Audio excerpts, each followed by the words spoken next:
bien, bonsoir tout le monde et bienvenue sur la chaîne du Temple du jeu d'Arkaril. Aujourd'hui, c'est une vidéo particulière, une vidéo de découpage, une vidéo de déboîtage, d'unboxing comme on dit.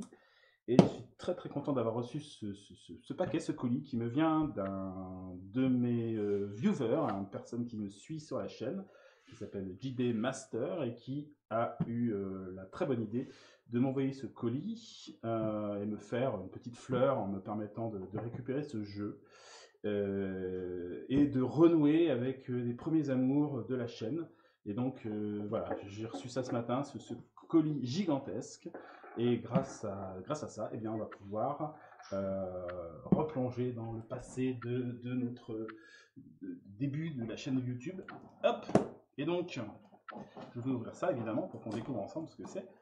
Alors c'est rigolo, hein, les rencontres qu'on peut faire par internet, surtout en ces temps un peu compliqués de confinement et autres. Il se trouve qu'on peut rencontrer des personnes sympas et avoir des échanges et se rendre compte qu'on peut avoir des affinités comme ça avec des personnes qui sont de l'autre côté de la France et malgré tout avoir des bons échanges et avoir des bonnes relations. Et je suis très content d'avoir été un peu plus loin dans la rencontre de JB et donc de pouvoir faire quelques affaires avec lui. Alors, il m'a bien emballé ça, il m'a fait du bon boulot. Et donc on se demande évidemment qu'est-ce qu'il y a là-dedans. Hein. Mystère. Alors bon, je vais pas spoiler, hein, je vais rester assez secret.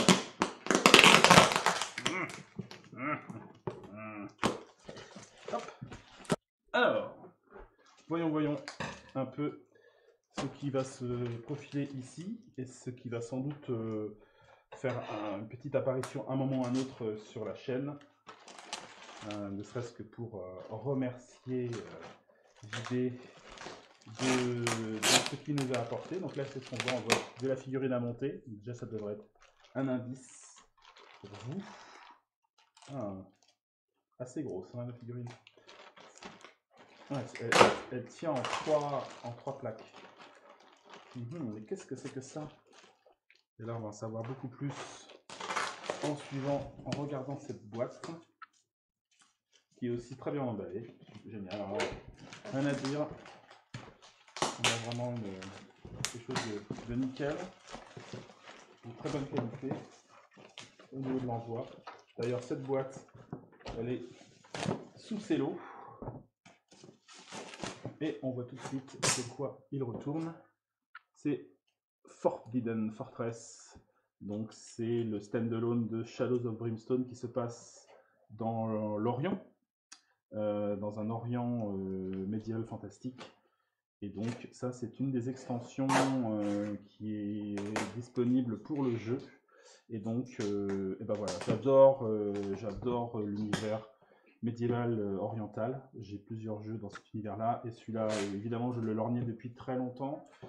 J'avais fait une petite pause dans Shadow of Brimstone. J'avais joué beaucoup, notamment avec des amis. Mon jeu, je le sortais moins parce que justement, je jouais plutôt avec les copains et du coup, j'avais fini par m'en séparer et je l'ai bien regretté malgré tout. Puisque c'est quand même un jeu que j'aime beaucoup, parce qu'il y a une possibilité d'immersion énorme dans un univers très large, très varié, avec des univers parallèles très variés, et avec tout un tas d'événements. Enfin, c'est vraiment le summum de l'Améritrash, c'est-à-dire du thématique fort, du hasard, du fun, du pulp. Et donc là, on est dans un univers qui est compatible complètement avec le Shadow of Brimstone dans l'univers des cowboys. Hein. Pour ceux qui ne connaissent pas trop, c'est un jeu où, à la base, on jouait dans un univers Far West. Et donc, des héros de cet univers-là, je sais pas, un cowboy, un shérif, un hors-la-loi, rentraient dans des mines à la recherche de minerais magiques, on va dire, et pouvaient passer des portails et se retrouver dans des mondes parallèles. Et bien là, c'est un de ces mondes, c'est un monde médiéval, oriental. Donc on peut très bien se retrouver aussi avec des cow-boys dans cet univers-là, ou des samouraïs dans l'univers des cow-boys. Tout est super compatible évidemment. Donc ça c'est une des extensions qui est venue avec le jeu. Je vais vous montrer une autre extension donc, m'a fourni Jean-Baptiste. Pareil, une extension qui se trouve aussi sous cello. Donc le matériel est donc complètement neuf. Donc ça c'est super. Donc là c'est la forêt des morts. T'as vu ça un peu? La classe. Donc là, encore un autre monde dans l'univers de Forbidden Fortress. Et donc aussi de Shadow of Brimstone, tout est super compatible. Et là, on est dans une forêt remplie de morts vivants, a priori. Les tuiles, elles sont généralement très très très belles. Et les figurines se sont améliorées d'année en année dans cette gamme de jeux. Donc voilà, encore à découvrir par la suite. Et dans la dernière boîte, évidemment, c'est la boîte principale, c'est la boîte de base du jeu. Hop. Dans le jeu original, la version western, il y avait deux boîtes de base. Donc là, dans cette version orientale, il y en a une.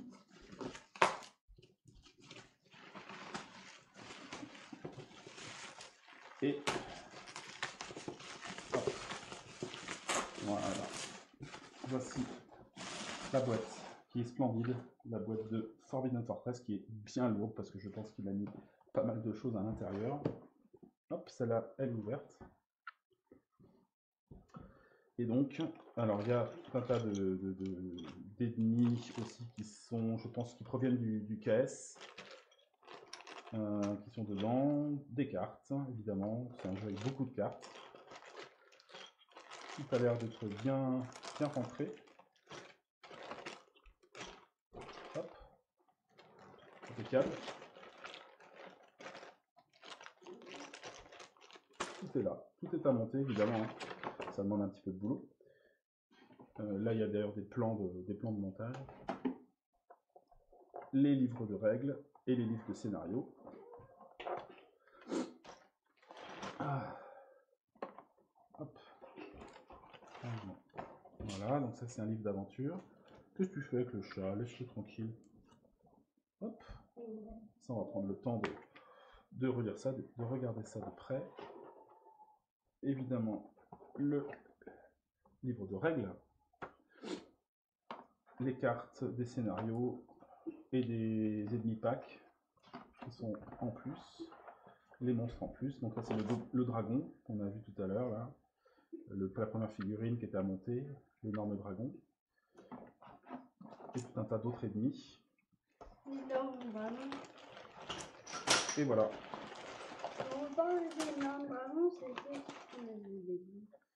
Et ici nous avons les fiches des créatures et des héros.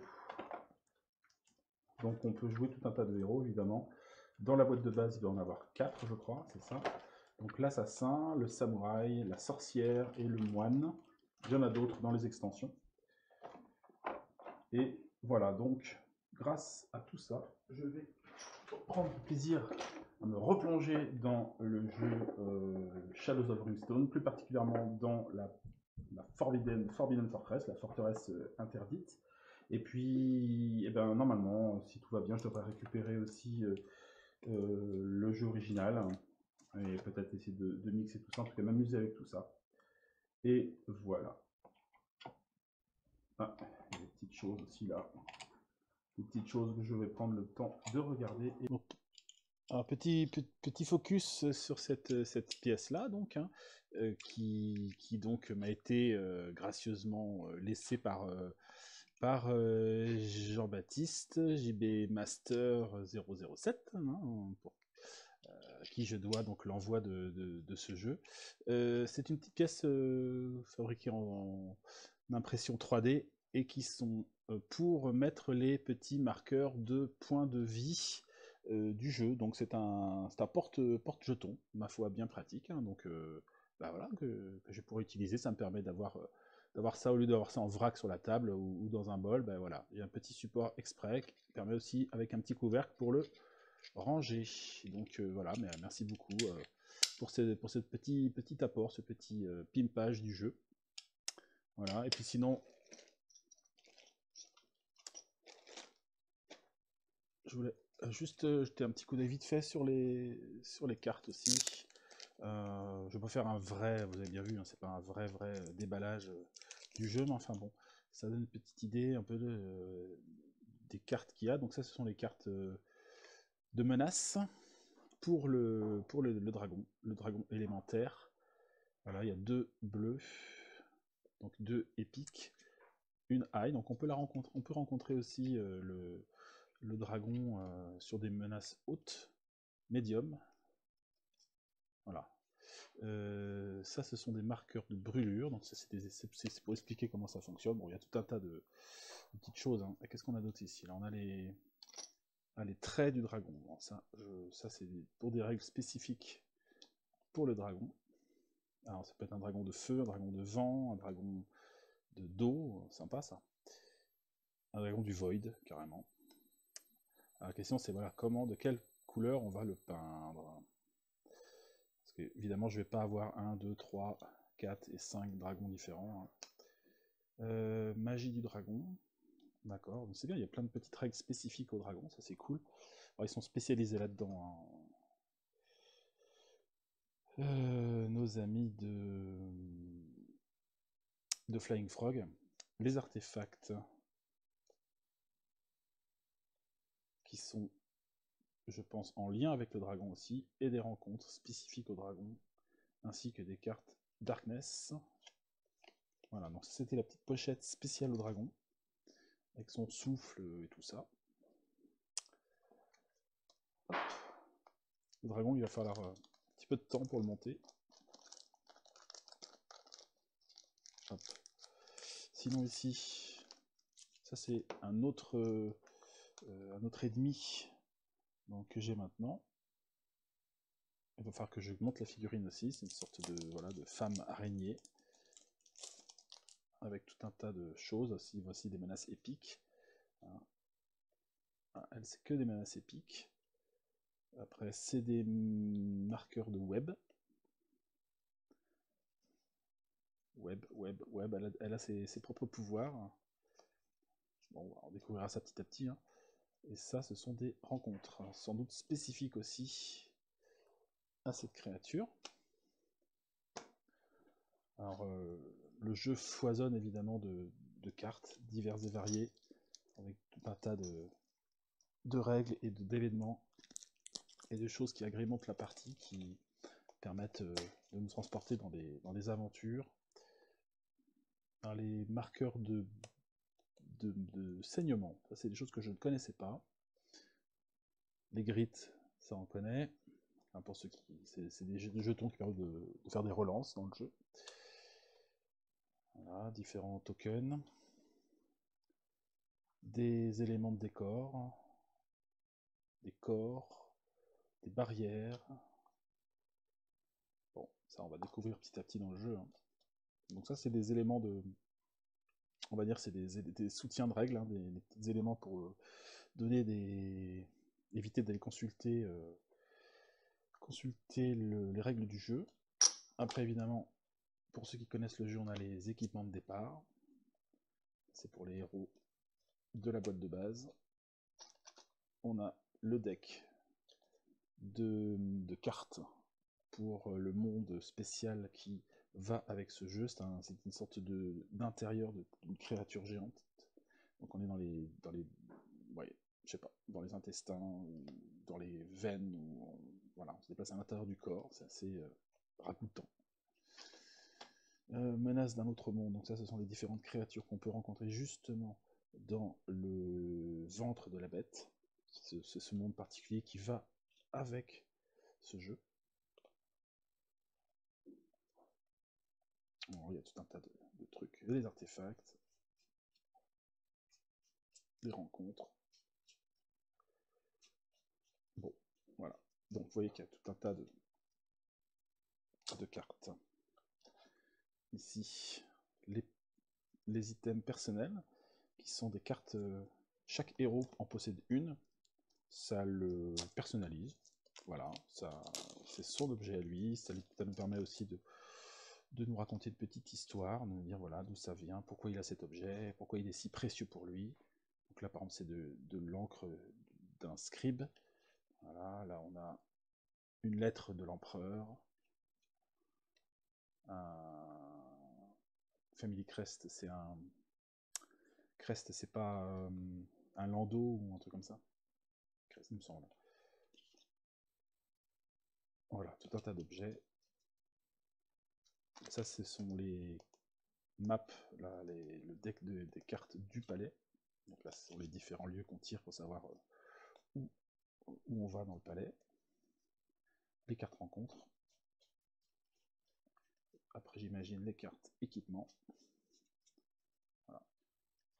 Donc là, c'est spécifique au jeu Forbidden Fortress. Donc on va avoir des choses qui sont un peu dans l'univers. Là, on a du saké, par exemple, une bombe, un pistolet, un tonique, une potion, une arquebuse. Là, on peut se battre quand même avec des armes à feu. Hein. Un grappin, des masques, des chapeaux, des armes de corps à corps, des armures, Nagi Nata, donc ça c'est des armes de combat, des kimonos, des katanas. Bon, voilà, on est vraiment dans l'univers évidemment de médiéval oriental. Bon. Et puis le dernier paquet de cartes, ça doit être les menaces, notamment. Donc là c'est les créatures qu'on rencontre. Pour ce qui est des boîtes de base, de la boîte de base, la boîte principale. Hop. Ouais. Donc on a des morts vivants, on les avait vus en figurine, enfin, on sait à peu près ce qu'il y a. Des tentacules, des tengus, ça c'est des démons volants. Des oni, donc ces sortes d'ogres. Voilà, c'est les différents monstres qui sont disponibles. Là on a celui-là aussi, une sorte de fantôme, qui est très joli. Voilà, et on appuie sur ses cheveux. Voilà. On a fait un peu le tour des créatures qui sont... Ah, il y a aussi la statue vivante. C'est la grosse figurine de la boîte de base. Voilà. Différents types de statues. Ça, ce sont des récompenses. Ça doit être les loots, ouais. Les loots, le scavenge, les darkness, les growing dread. Bon, tout ça, si on refait une petite partie de Shadow of Brimstone Forbidden Fortress, on aura l'occasion de revenir là-dessus. Ça, ce sont les cartes de base des héros. On choisit généralement un pouvoir pour commencer la partie. Donc c'est les 4 héros de base de cette boîte-là. Bon voilà, on a déjà fait un petit tour intéressant. Bon, c'est succinct, mais ça donne une idée de tout le matériel qui peut exister là-dedans. Et après, on prendra le temps d'aller un peu dans le détail. Et puis, j'ai pas trop envie de regarder carte par carte. J'ai envie de me garder un peu la surprise aussi. Évidemment. En tout cas, voilà. merci à toi JD pour cet envoi. Très très bon envoi, bien impacté, bien géré. Donc, un pouce pour toi. Merci. Et puis, on se retrouve très bientôt sur la chaîne pour aller un petit peu plus loin et découvrir l'univers de Forbidden Fortress. Laissez-moi le temps, évidemment, de commencer à monter tout ça, les figurines, etc. Et on se retrouve très très bientôt. En tout cas, merci d'avoir suivi cette vidéo. Et à très bientôt. Salut tout le monde!